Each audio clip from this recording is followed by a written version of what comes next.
नमस्कार मित्रांनो, माझं नाव महेश. मी स्वागत करतो तुमच्या माझ्या मिनी ब्लॉगमध्ये. तर तुम्ही पाहू शकता की आत्ता मी चाललो आहे उज्जैनला. आता हे सागर गावामध्ये आहे, देशाई हायवेवरती आत्ता मी आहे. तर सकाळचे आता वाजले 9:30. जाता जाता अचानक एक ॲक्सिडेंट दिसला. आत्ताच अर्धा तासापूर्वी ही घटना घडली. पाहू शकता तुम्ही, स्विफ्ट डिझायर गाडी आहे, परमिट. आणि आमचा पण परमिटचा व्यवसाय असल्यामुळं जर अशी कुठल्या कॅबवाल्यासोबत घटना घडलीच तर आम्ही आवर्जून इथं थांबतो आणि आमची त्यांनी जी मदत करता ती करतो.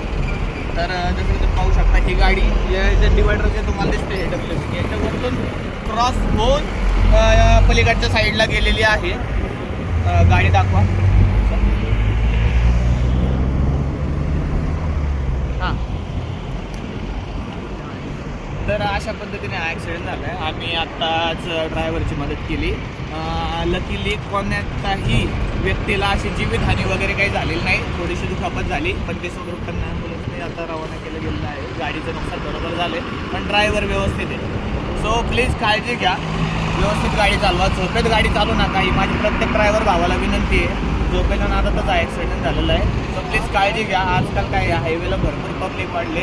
आज महाशिवरात्र असल्यामुळे गर्दी आहे हायवेला. सो आपल्या महाराष्ट्रातली जी काही जनता, महाराष्ट्रातली नाही भरपूर आहे ना, भारतातून आज उज्जैनला किंवा इकडे प्रयागराजला पब्लिक येत असतं. सगळ्यांनी काळजी घ्या, झोपेत गाडी चालवू नका. आज रात्रभरात मी पाहिलेला हा 8वा ॲक्सिडेंट आहे. सो प्लीज टेक केअर, काळजी घ्या. धन्यवाद, थँक्यू.